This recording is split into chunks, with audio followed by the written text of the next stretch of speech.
पाकिस्तान और न्यूजीलैंड के दरमियान पहले टी20 मैच में आज अब्बास अफरीदी ने न्यूजीलैंड की आधी टीम को आउट कर दिया, जिसके बाद न्यूजीलैंड की पूरी टीम लड़खड़ा गई कि हम पहला टी20 मैच कैसे जीत पाएंगे। हमें नहीं लग रहा कि पाकिस्तान जैसी टीम से हम मैच जीत सकें।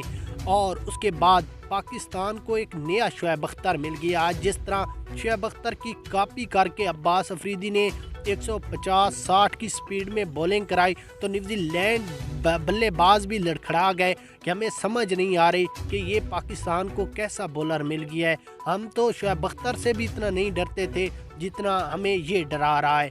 यहाँ पर आपको मैच की हाइलाइट्स, उसके बाद अब्बास अफरीदी और शहीन शाह अफरीदी की बॉलिंग मुकम्मल हाइलाइट्स दिखाते हैं। सिर्फ आपने इस वीडियो को लाइक करना है, चैनल को सब्सक्राइब करके कमेंट्स में अब्बास अफरीदी के बारे में अपनी राय लाजमी देनी है। उसके बाद अगर यहाँ पर हम मैच की हाइलाइट्स पर नज़र डालें तो न्यूजीलैंड ने पहले बैटिंग करते हुए तकरीबन 20 ओवरों में 220-25 रन ही बना पाएंगे और 5 खिलाड़ी आउट हुए। बॉलिंग लाइन की बात करें तो शहीन शाह अफरीदी ने 4 ओवरों में 43 रन देकर 2 विकेटें हासिल की, जबकि अब्बास अफरीदी ने 4 ओवरों में 34 रन देकर 3 विकेटें हासिल की। उसामा मीर ने 4 ओवरों में 51 रन, आमिर जमाल ने 4 ओवरों में 55 रन, हारिस रऊफ ने 3 ओवरों में 19 रन।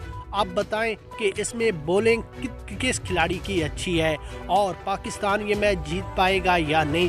जिस तरह आज अब्बास अफरीदी ने बॉलिंग कराई और शहीन शाह ने मिलकर, तो न्यूजीलैंड बल्लेबाज भी कहने लगे कि आज ये मैच हम कभी भी नहीं जीत सकते, चाहे हमारी टांगें ऊपर भी कर दें। तो कमेंट सेक्शन में फैसला आपने करना है।